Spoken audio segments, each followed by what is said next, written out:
Supernumerary পদ সৃষ্টি করে বিশেষজ্ঞদের মধ্যে থাকা ক্ষোভ এবং বঞ্চনার অবসান ঘটানোর উদ্যোগ নিয়েছি। ইতিমধ্যেই প্রথম তালিকা জনপ্রশাসন মন্ত্রণালয় থেকে আমাদের কাছে সম্মতি এসেছে, আমরা সেটির আর্থিক সংশ্লেষের জন্য অর্থ মন্ত্রণালয়ে প্রেরণ করেছি। দ্বিতীয় তালিকা আমরা আমাদের মন্ত্রণালয় থেকে জনপ্রশাসনে প্রেরণ করেছি। তৃতীয়টি এখন অধিদপ্তরে তৈরি করা হচ্ছে। আমরা আশাবাদী আগামী সপ্তাহে সেটি আমাদের এখানে এসে পৌঁছবে। আপনারা জানেন যে এর আগে বেসরকারি ট্রেনিদের ভাতা বৃদ্ধির বিষয়ে গত জানুয়ারি থেকে তাদের প্রথম দফা ভাতা বৃদ্ধির বিষয়ে মন্ত্রণালয়ের পক্ষ থেকে উদ্যোগ নেওয়ার ফলে তাদের প্রথম দফা ভাতা বৃদ্ধি করা হয়েছে এবং জুলাই থেকে তাদের দ্বিতীয় দফা ভাতা বৃদ্ধির বিষয়েও অর্থ মন্ত্রণালয় থেকে ইতিমধ্যে আদেশ অনুমোদন দেওয়া হয়েছে।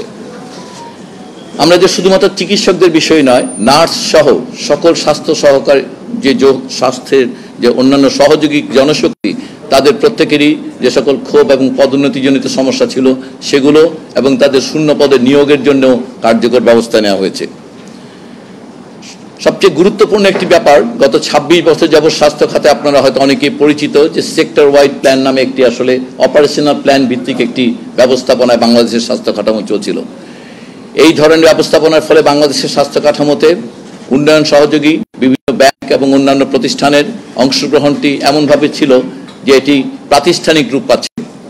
অতএব আমরা 26 বছর ধরে প্রায় স্বাস্থ্য ব্যবস্থাপনা একটা মৌলিক পরিবর্তন আনার পরিকল্পনা করেছি। হিসেবে আমরা 26 সালের জুন মাসের মধ্যে পুরো স্বাস্থ্য ব্যবস্থাপনাটি রাষ্ট্রীয় নিয়ন্ত্রণাধীন এবং একটি প্রাতিষ্ঠানিক চেহারা দেওয়ার পরিকল্পনা করেছি। আমরা নগরবাসীর জন্য এই মুহূর্তে আপনারা জানেন যে তাদের প্রাথমিক স্বাস্থ্য সেবার তেমন ভালো কোনো কাঠামো নেই, সে কারণে জেনারেল প্র্যাকটিশনার ভিত্তিক একটি রেফারেল সিস্টেম প্রতিষ্ঠা করার পরিকল্পনা করা হয়েছে এবং যেটি সম্পূর্ণ ডিজিটালাইজড হবে বলে আমরা আশা করছি। বাংলাদেশের সবচেয়ে প্রশংসিত খাত ওষুধ, কিন্তু এই ওষুধ খাতের অর্জনগুলোকে হেলথ বেনিফিট মানুষের স্বাস্থ্য সুবিধা অনুদিত করার জন্য যে সকল বাধা আছে সেগুলো অপসারণের জন্য আমাদের মন্ত্রণালয় থেকে উদ্যোগ নেওয়া হয়েছে। আমরা আশাবাদী যে রাষ্ট্রীয় মালিকানাধীন একটি প্রতিষ্ঠান এসেনশিয়াল ড্রাগ কোম্পানি লিমিটেড সেটি সক্ষমতা বৃদ্ধির মাধ্যমে আমরা দেশের সকল মানুষের অত্যাবশ্যক ওষুধের চাহিদা পূরণের জাতীয় সক্ষমতা অর্জন করতে পারবো আগামী কয়েক বছরের মধ্যেই। আপনারা জানেন যে আমরা স্বাস্থ্য ঝুঁকি বিবেচনায় ই সিগারেট নিষিদ্ধ করেছি এবং টোবাকো আইন সংশোধনের জন্য উদ্যোগ নিয়েছি এবং আমরা আশাবাদী যে আমরা টোবাকো আইনের পর্যাপ্ত সংশোধনের মাধ্যমে সাধারণ মানুষের স্বাস্থ্য ঝুঁকি কমানোর কার্যকর ব্যবস্থা গ্রহণ করতে পারব। এমনিতে আপনারা সাধারণভাবে স্বাস্থ্য খাতের সকল বিষয়াদি সম্পর্কে অবগত, অতএব আপনারা জানেন যে এই কাজগুলো অনেক বেশি চ্যালেঞ্জিং এবং এর পাশাপাশি স্বাস্থ্য জনশক্তির যে ক্ষোভ বঞ্চনা সেগুলোর অবসান করাও জরুরি। আপনারা গতকাল আপনারা জেনেছেন যে হাইকোর্টে দীর্ঘ 12 বছর যাবৎ একটি রিট চলমান ছিল, যেটির অবসান হয়েছে, সেটির রায় হয়েছে এবং সেখানে প্রিফিক্স ডাক্তার লেখার বিষয়টি সুস্পষ্ট নির্দেশনা দেওয়া হয়েছে এবং আপনারা সেটাও জানেন নিশ্চয়ই যে রাষ্ট্রপক্ষের পক্ষ থেকে অ্যাটর্নি জেনারেলের উপস্থিতির মাধ্যমে আমাদের সরকারের আন্তরিকতা স্পষ্ট হয়েছে এবং যার ফলে 12 বছর যাবৎ এই চলমান রিটটি অবসান ঘটল। এছাড়া একটি সাধারণ চিকিৎসকদের পক্ষ থেকে একটি এই রায়ের প্রেক্ষিতে একটি এক্সপেকটেশন এসছে যে রেজিস্টার্ড চিকিৎসক অর্থাৎ MBBS BDS ছাড়া অন্য কেউ স্বাধীনভাবে প্রাইভেট প্র্যাকটিস করতে পারবেন না। এই বিষয়টি অপেক্ষা করছি পূর্ণ রায় পাওয়ার পরে এটা আমরা আইনি পরামর্শ করে সেটি আমরা নির্দিষ্ট করব। আরো একটি কথা এসছে যে কোর্স কারিকুলাম সংশোধন, এই দাবি গতকাল তোলার না, 29শে জানুয়ারি আমাদের স্বাস্থ্য শিক্ষা অধিদপ্তর কোর্স কারিকুলাম সংশোধনের জন্য একটি কমিটি গঠন করা হয়েছে, যে সভায় বসেছেন এবং তারা সংশ্লিষ্ট সকল পক্ষের মতামত সংগ্রহ করে একটি এবং একটি গ্রহণযোগ্য কারিকুলাম প্রণয়নের প্রক্রিয়া চলছেন। আমরা আশাবাদী যে একটি যুক্তিগ্রাহ্য সময়ের মধ্যে তারা আমাদেরকে প্রতিবেদন পেশ করতে পারবেন। চিকিৎসকদের নিয়োগ প্রসঙ্গে একটি কথা এসছে, অনেক চিকিৎসক নিয়োগ করতে হবে। আপনারা জানেন 45-46 BCS এর মাধ্যমে 450, 1682 এবং 1331 জন চিকিৎসক নিয়োগের প্রক্রিয়া চলমান। তারপরও প্রত্যন্ত অঞ্চলে চিকিৎসকের অভাবের কথা বিবেচনা করে আমরা জরুরি ভিত্তিতে একটি বিশেষ BCS এর মাধ্যমে 2000 চিকিৎসককে নিয়োগের বন্দোবস্ত নিয়েছি এবং সেই জন্য জনপ্রশাসনকে গত 9/3/2025 তারিখে আমাদের পক্ষ পাঠানো হয়েছে। আরেকটি বিষয় আলোচনায় আসছে, সেটি হচ্ছে চিকিৎসকদের বয়স সীমা। আগে যখন সাধারণ অন্যান্য ক্যাডারের 32 ছিল, তখন চিকিৎসকদের 32 ছিল। আপনারা জানেন কিছুদিন আগে তাদের বয়স সীমা সাধারণভাবে সব ক্যাডারের 32 করা হলেও দুর্ভাগ্যজনকভাবে চিকিৎসকদের বয়স সীমাটি বাড়ানো হয়নি। আমরা একটি অনুরোধপত্র তাৎক্ষণিকভাবে পাঠিয়েছিলাম, কিন্তু সেটি জনপ্রশাসন কর্তৃক বিবেচিত হয়নি। আমরা গত 5/3/2025 তারিখে আমরা এই বিষয়টি পুনরায় বিবেচনা করার জন্য স্বাস্থ্য ও পরিবার কল্যাণ মন্ত্রণালয় থেকে জনপ্রশাসন মন্ত্রণালয়ে অনুরোধপত্র পাঠানো হয়েছে। মানহীন মেডিকেল অ্যাসিস্ট্যান্ট ট্রেনিং স্কুলগুলো বন্ধ করার কথা বলা হয়েছে। এটি একটি চলমান প্রক্রিয়া। এটা প্রথমে চিহ্নিতকরণ, এবং আপনারা জানেন যে সেই হিসাবে বিশাল সংখ্যক ম্যাথসকে চিহ্নিত করা হয়েছে মানহীন, যেগুলোতে ভর্তি প্রক্রিয়া এখন, কিন্তু সেগুলোতে ইতিমধ্যে ভর্তিকৃত ছাত্রছাত্রীরা ততক্ষণ সেই স্কুলগুলো বন্ধ হচ্ছে। মেডিকেল ম্যাথস স্কুল যেগুলো নাকি চিহ্নিত হয়েছে মানহীন এবং সেগুলো বন্ধ করে দেওয়া হয়েছে ভর্তি, শুধুমাত্র ভর্তিকৃত ছাত্রছাত্রীরা পাশ করার পর সেগুলো সম্পূর্ণরূপে বন্ধ হয়ে যাবে। তবে শুধু মানহীন ম্যাথসই নয়, এই প্রসঙ্গে আমাদের মন্ত্রণালয় আরো স্পষ্ট। আমরা চিকিৎসা শিক্ষার সকল শাখায় মানের বিষয়ে কোনো রকমেই কম্প্রোমাইজ করতে রাজি নই। আমরা মনে করি যে আমাদের এই শক্ত অবস্থানের ব্যাপারে আপনাদের মাধ্যমে আমরা বাংলাদেশের সাধারণ মানুষকে এই মেসেজটি জানাতে চাই যে আসলে এই মান রক্ষার প্রশ্নে আপোষহীন অবস্থানের কারণে যদি কোনো আঞ্চলিক, কোনো পেশাগত, কোনো গোষ্ঠীগত বা কোনো ব্যক্তিগত কারো কোনো সমস্যা হয়, দয়া করে সাধারণ মানুষ এবং এই দেশের স্বাস্থ্য খাতের কথা ভেবে আপনারা এই স্বল্পমেয়াদী কষ্টগুলো বা অসুবিধাগুলো মেনে নেবেন। তাহলেই শুধুমাত্র স্বাস্থ্য পরিবার কল্যাণ মন্ত্রণালয়ের পক্ষে এই শক্ত অবস্থান করা সম্ভব হবে। এছাড়া বেসরকারি চিকিৎসা প্রতিষ্ঠানে যে চিকিৎসক কর্মরত যারা থাকেন তাদের একটি পে স্কেল দাবি করা হয়েছে। আসলে তাদের পে স্কেল দেওয়াটি একটি দুরূহ বিষয়, কারণ একটি ইউনিফর্ম কাঠামো নয়। এটি ঢাকা বা বিভিন্ন মহানগর, জেলা শহর এবং উপজেলা শহরের বিভিন্ন চিকিৎসা প্রতিষ্ঠানের চিকিৎসকদের বেতনক্রম ভিন্ন হবে। তবে একটি সর্বনিম্ন, অবশ্যই চিকিৎসকদের জন্য একটি সর্বনিম্ন বেতন আমরা বেসরকারি যে সকল চিকিৎসা সেবা প্রতিষ্ঠান আছে তাদের মালিকদের সঙ্গে আলাপ আলোচনার মাধ্যমে অতি সত্বর আমরা একটি সর্বনিম্ন বেতন চিকিৎসকদের জন্য এবং চিকিৎসক সহায়ক অন্যান্য নার্সদের জন্য আমরা চেষ্টা করব। আমরা আশাবাদী যে আমরা একটি সর্বনিম্ন পে স্কেল নয়, কিন্তু আমরা একটি সর্বনিম্ন বেতন ঘোষণা করতে সক্ষম হব অল্প দিনের মধ্যেই। আর স্বাস্থ্য সুরক্ষা আইনটি আপনারা জানেন দীর্ঘদিন যাবত আলোচিত, বহু বছর যাবত, এবং আমরা ওই দায়িত্ব প্রাপ্তির পর এটাকে প্রায় চূড়ান্ত করে এনেছিলাম। কিন্তু ইতিমধ্যে স্বাস্থ্য সংস্কার কমিশন কিছু পর্যবেক্ষণ দিয়েছে যেগুলো আমরা ইনকর্পোরেট করতে আগ্রহী, এবং সে কারণে এই স্বাস্থ্য সুরক্ষা আইনটিকে তাদের যে পরামর্শগুলো এটি আগামী 18 তারিখে আসবে বলে আমরা আশাবাদী। আশা করি তাদের এই পরামর্শগুলো আসলে সেগুলোকে ইনকর্পোরেট করে আমরা অতি সত্বর এই স্বাস্থ্য সুরক্ষা আইন, অথবা এটার নাম পাল্টেও যেতে পারে স্বাস্থ্য সেবা বা চিকিৎসক সুরক্ষা আইন, যে নামই হোক না কেন, আমরা এই সংস্কার কমিশনের পরামর্শ এবং ইতিমধ্যে সকল স্টেক হোল্ডারদের পরামর্শের আলোকে এগুলোকে পরিমার্জন করে আগামী 2-3 সপ্তাহের মধ্যে আমরা এই স্বাস্থ্য সুরক্ষা আইনকে জনসমক্ষে আনতে পারব। পরিশেষে স্বাস্থ্য পরিবার কল্যাণ মন্ত্রণালয় আমরা বলতে চাই যে আমরা আসলে দেশের 18 কোটি মানুষের স্বাস্থ্যের কাস্টোডিয়ান, এবং সেই হিসেবে আমরা সংশ্লিষ্ট সকল পক্ষের কাছে ধৈর্য ধারণ করার জন্য অনুরোধ জানাচ্ছি আপনাদের মাধ্যমে। অন্তর্বর্তীকালীন সরকারের অংশ হিসাবে আমরা মানুষের জন্য একটি মানসম্মত, সমতাভিত্তিক এবং অন্তর্ভুক্তিমূলক অঙ্গীকারাবদ্ধ। দেশটির কল্যাণমুখী রূপান্তরের জন্য আপনারা জানেন, আপনারা নিশ্চয়ই বিশ্বাস করেন যে এই বাংলাদেশের কল্যাণমুখী রূপান্তরের জন্য স্বাস্থ্য খাতের একটা কল্যাণমুখী রূপান্তর অত্যাবশ্যকীয়।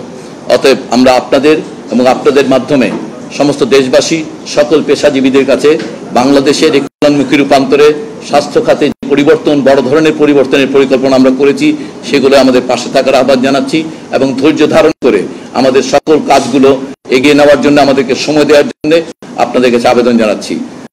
আপনাদের সবাইকে অসংখ্য ধন্যবাদ, এবং আগামী দিনগুলোতে আপনাদেরকে আমরা পাশে আশা করছি। আমি উপদেষ্টা নই, আমি বিশেষ সহকারী। জি,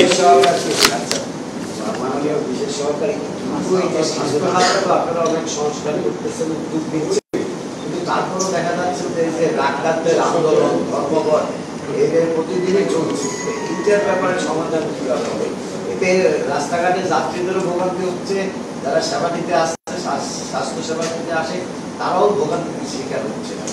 এই ব্যাপারে আসলে কোনো আমরা শেষ একদম খেয়াল করবেন, আমরা শেষ আবেদনটাই সেটা করেছি। আমরা বলেছি সবাইকে ধৈর্য ধারণ করতে।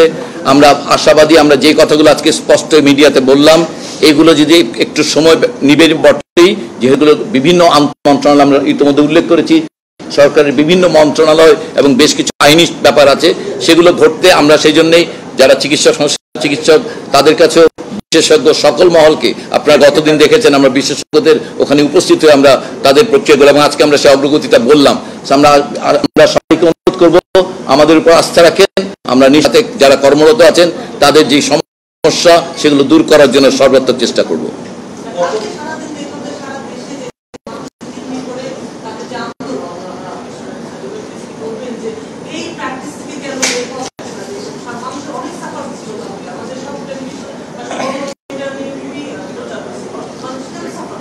আমি ব্যক্তিগতভাবে একজন চিকিৎসক, আমি খুবই দুঃখিত আসলে। অবশ্যই মানুষের স্বাস্থ্য প্রতিষ্ঠানে আসা একজন মানুষ চিকিৎসা বঞ্চিত হন, সেটা আমরা কেউই চাই না। আমরা সেই জন্য আজকে বারবার বলছি যে আমাদেরকে একটু সময় দেন, যেন আগামীতে আসলে এগুলোর পুনরাবৃত্তি না ঘটে। দীর্ঘদিন স্বাধীনতা, বাক স্বাধীনতা না থাকায় যে ক্ষোভ পুঁজিভূত, সেগুলো হয়তো বিস্ফোরণ হচ্ছে, কিন্তু আপনাদের এই মতের সঙ্গে একমত যে অবশ্যই আমরা সাধারণ মানুষের যে কষ্ট যেন না হয় সেদিকে নজর রাখা। আগামীতে আসলে আমি আশা করব যে সকল স্বাস্থ্য পরিবার কল্যাণ মন্ত্রণালয়ের সম্পর্কিত সবাই লিখিত আকারে যদি আমাদেরকে কোনো তাদের যে দাবিনামা সেগুলো যদি আমাদেরকে জানান, আমরা নিশ্চিত করছি সেটা আমরা লিখিত উত্তর দিব এবং আমরা তাদের সঙ্গে বসে এগুলো আলাপ আলোচনার বিরুদ্ধে টেবিলে সমাধান করব, যেন মানুষের সমস্যা। এটা আমাদের যতটুকু জানি, আমরা অধিকাংশ আমার কাছে যেভাবে এসছে আমরা দেখেছি যে গতকালকে একটা যৌথ বিবৃতি দেওয়া হয়েছে যেখানে এটা প্রত্যাহার করা হয়েছে, কিন্তু আমরা তারপরে জেনেছি কিছু প্রতিষ্ঠানে শিক্ষার্থী এবং চিকিৎসক ইন্টার্নরা তারা এই কর্মবিরতি অথবা ক্লাস বর্জন কর্মসূচি রেখেছে। আমরা আপনাদের মাধ্যমে তাদের কাছে অনুরোধ করছি যে আমরা তাদের যে দাবিগুলো সুনির্দিষ্টভাবে আমরা দাবিগুলোর টাইমলাইন এবং প্রতিটি দাবি যেহেতু অ্যাড্রেস করছি, আমরা আশা করব তারা একেবারেই অল্প বয়সী চিকিৎসক অথবা ছাত্র, আমরা তাদেরকে অনুরোধ করছি যেন তারা তাদের কর্মসূচি থেকে ক্লাসরুমে ফিরে যায়, ইন্টারনেটের কাজে ফিরে যায় এবং তার মধ্য দিয়ে আসলে এরকম মুখোমুখি অবস্থানে আমরা কেউই যেতে চাই না। সবাই আমরা বাংলাদেশের মানুষের স্বাস্থ্যের জন্য কাজ করছি। অতএব এই যেই ভুল বুঝাবুঝিগুলো হয়েছে সেগুলোর অবসান হোক এবং আমরা আগামীতে যে কোনো সময় আমাদের স্বাস্থ্য কল্যাণ মন্ত্রণালয় না শুধুমাত্র মন্ত্রণালয় বহির্ভূত স্বাস্থ্যের সঙ্গে সম্পর্কিত সকল প্রতিষ্ঠান, ব্যক্তি বা কর্মীকে আমরা অনুরোধ করব, আপনারা আমাদেরকে জানালে আমরা সকল পরামর্শকে আসলে আমরা উদার চিত্তে গ্রহণ করব।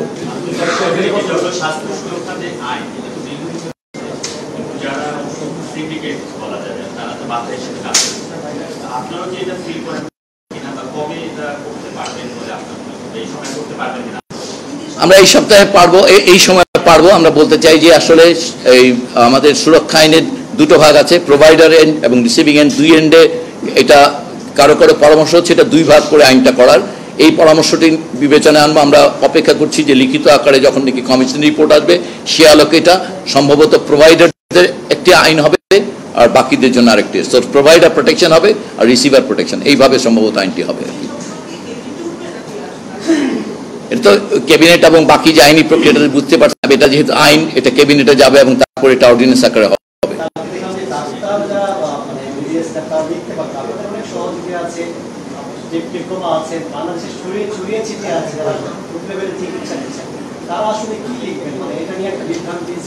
এই বিষয়টা আমরা দেখেছেন গতকালকে হাইকোর্টও আসলে এই বিষয়ে সরাসরি কোনো উত্তর দেননি। ওনারা বলেছেন যে সংশ্লিষ্ট কর্তৃপক্ষ এটি নির্ধারণ করবেন। সংশ্লিষ্ট কর্তৃপক্ষ বলতে আমরা মন্ত্রণালয় শুধুমাত্র সরকারে যারা কর্মরত তাদের ক্ষেত্রে প্রিফিক্স নির্ধারণ করে দিবে। এটা আমরা ওয়ার্কআউট করে বের করবো যে তাদের জন্য কি প্রিফিক্স থাকবে, অথবা প্রিফিক্স না হয় সেটা পরেও হতে পারে নামের, কিন্তু এটা সারা দেশের জন্য কিভাবে প্রয়োগযোগ্য হবে বিষয়টি আসলে এখন স্পষ্ট নয়। আমরা পূর্ণ রায় পেলে আমরা বুঝতে পারবো। আসলে এটা বিভিন্ন দেশে আসলে বিভিন্ন রকম, কোনো দেশে, আমাদের দেশে বা বিভিন্ন দেশে এটা সবসময় প্রিফিক্স নির্ধারণের ক্ষেত্রে অনেক ধরনের অ্যাপ্রোচ আছে। কোনো দেশে আসলে এমবিবিএস ছাড়া ডাক্তাররা যে লিখেন না, ডাক্তার লিখেন না এরকম না, পৃথিবীর কোনো দেশে তারা লিখেন, কিন্তু সেটা খুব কমন, মানে অধিকাংশ। তবে আমরা প্রিফিক্স নির্ধারণের জন্য একটা আলাদাভাবে কমিটি করে, যেহেতু হাইকোর্টের নির্দেশনা হচ্ছে সংশ্লিষ্ট কর্তৃপক্ষ, আমরা সরকারি নির্দেশনাগুলোতে প্রিফিক্স কি হবে সেটা আমরা নির্ধারণ করে দেব। বেসরকারিদের বেতন বলিনি, কিন্তু আমরা খেয়াল করতে হবে এটা আমরা সর্বনিম্ন বেতন নির্ধারণের বিষয়টি বেসরকারিদের সঙ্গে আমরা আলাপ আলোচনা করবো। এটা মাঝখানে একটা ঈদের ছুটি হবে, আমরা আশা করি। এটা যেহেতু বিভিন্ন স্তরে হবে, আসলে ঢাকা মহানগরে বড় হাসপাতাল, মাঝারি হাসপাতাল, আবার জেলা এবং অন্যান্য। সো আমরা এটা সম্ভবত এটা নির্ধারণ করতে একটু সময় লাগবে, এই নেগোসিয়েশন প্রসেসটা লম্বা হবে। আমরা ডেফিনেটলি এর সঙ্গে যারা সাধারণত ওই ধরনের হাসপাতালে কাজ করে সেই সকল পক্ষগুলোকে অন্তর্ভুক্ত করে আমরা এই বিষয়গুলো নির্ধারণ করব। তবে আমরা এটা নিশ্চিত যে দেশের বিভিন্ন স্তর অন্তত 2 বা 3 ক্যাটাগরির সর্বনিম্ন বেতন কাঠামো আমরা করার চেষ্টা করব।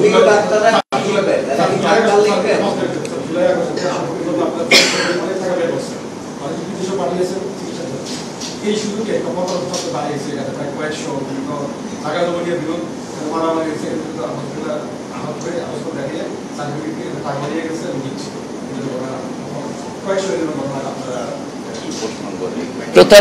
প্রতারণার ব্যাপারটা তো আসলে এটা একটা ব্যাপার হচ্ছে যে খেয়াল করতে হবে যে আপনারা যদি আমরা খেয়াল করি যে 50 বছর পরে আসলে মুক্তিযোদ্ধা তালিকা করতে গিয়েও কিন্তু অনেক জটিলতা হয়েছে। তালিকা প্রণয়ন বিষয়টি বেশ জটিল এবং আমাদের দেশে যেহেতু এখনো যথেষ্ট ডিজিটালাইজড ডাটা নাই সেজন্য আসলে বেশ কঠিন হয়। তারপরে যে প্রশ্নটা আপনি বললেন যে কে কিভাবে আহত হয়েছে, তিনি কোন ছিলেন, এটি নির্ধারণ করা খুবই কঠিন ছিল। তারপরও আমরা মোটা দাগে ওই সময়কালে আহতদেরকে এবং তারপরে দীর্ঘদিন আমরা এটাকে ওয়েবসাইটে দিয়ে সভাপতি, তারপরও যেগুলো নাকি রয়ে গেছে সেগুলো আসলে আমরা বুঝতে পারি যে ওই সময়কালে তারা মতামত দেননি, কারণ আমরা দীর্ঘদিন কিন্তু নামের তালিকা জনগণের জন্য উন্মুক্ত রেখেছিলাম। তারপরে এবং এই আপত্তির প্রেক্ষিতে প্রায় হাজার হাজার নাম কিন্তু তারপরে কিছু থেকে গেছে যে যারা প্রতারণার সুযোগ নিচ্ছে, সেগুলো আসলে আমাদের মন্ত্রণালয়ের পর্যায়ে থেকে আসলে স্বাস্থ্য পরিবার কল্যাণ মন্ত্রণালয়ে কোনো ইন্টেলিজেন্স সার্ভিস দিয়ে এটা চেক করা একটু ডিফিকাল্ট ছিল। আমাদের যে ঘটনাগুলো প্রতারণা ঘটেছে সেটা দুর্ভাগ্যজনক এবং তাবুও যে সেগুলো ধরা পড়ছে বলে আমরা যতদূর জানি সেগুলো ধরা পড়ে যাচ্ছে। সে কারণে আমরা মনে করি যে এটা কিছুটা অ্যাক্সিডেন্টাল মনে করতে হবে, এটা আসলে কোনোভাবে ইন্টেনশনাল না এবং প্রতারণা ধরার মতো ইন্টেলিজেন্স সার্ভিস স্বাস্থ্য পরিবার কল্যাণ মন্ত্রণালয় নেই আসলে। অবশ্যই সবগুলো গেজেট যে সবগুলো বাতিল হবে, আমাদের শহীদ নামের তালিকা সংশোধন হবে, আহতদের তালিকা অবশ্যই হবে। এই আইনি ব্যবস্থাটি এখন মুক্তিযুদ্ধ বিষয়ক মন্ত্রণালয়ের অধীনস্থ, অতএব এটা আমরা আসলে শুধু তালিকা প্রণয়নের কাজটুকু করছিলাম, এটা শেষ পর্যায়ে আমরা এটা সর্বশেষ তালিকাটা দেওয়া হয়ে গেলে এরপর থেকে এই সকল কার্যক্রম মুক্তিযুদ্ধ বিষয়ক মন্ত্রণালয়ের অধীনে একটি অধিদপ্তর করা হচ্ছে, সেই অধিদপ্তরের তত্ত্বাবধানে হবে।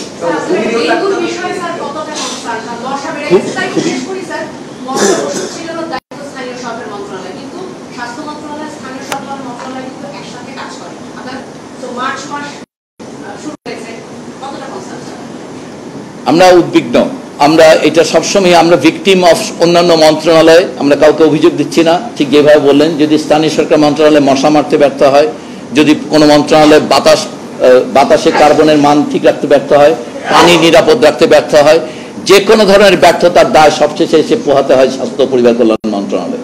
অতএব বাংলাদেশে যত রকম মানুষের স্বাস্থ্য রক্ষার বিভিন্ন প্রতিরোধমূলক বন্দোবস্ত যে মন্ত্রণালয়গুলোর দায়িত্বে, সেটা আলটিমেটলি অবশ্যই আপনারা খেয়াল করবেন। আমরা ইতিমধ্যে ডেঙ্গুর যে আন্তর্জাতিক সংস্থাগুলো আছে তাদের সঙ্গে যোগাযোগ করে এবং এবারে ডেঙ্গুর যে প্রোফাইলিং করা দরকার সেগুলো আমরা করেছি। আমরা বিশেষজ্ঞদের মাধ্যমে আমাদের গাইডলাইনে মাইনর চেঞ্জেস হবে বলে আমরা আশা করেছি, সেগুলো তারা কাজ করছেন থিওরিটিক্যালি। সেই কাজগুলো ফাইনাল হয়ে গেলে আমরা নতুন গাইডলাইন দিয়ে আমরা অনলাইন ট্রেনিং এর মাধ্যমে সারা দেশের সব চিকিৎসকদেরকে ট্রেনিং দিব। আমরা আশা করি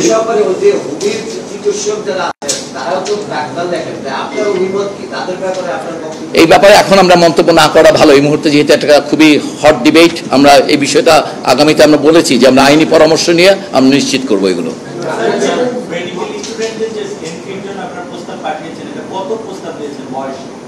আমরা 34 প্রস্তাব করেছি, মেডিকেল না, বিসিএস স্বাস্থ্যে 32-এর বদলে যেহেতু চিকিৎসকদের কোর্সটি 5 বছরের এবং 1 বছরের ইন্টার্ন, অর্থাৎ তাদের 6 বছর লাগে ডিগ্রি সমাপ্ত করতে, এই বিবেচনায় আগেও এটা 2 বছর বেশি ছিল। আমরা সেই প্রস্তাবটি আবার পাঠিয়েছি 34 করার জন্য। হ্যাঁ, কোনো প্রশ্ন আছে কি?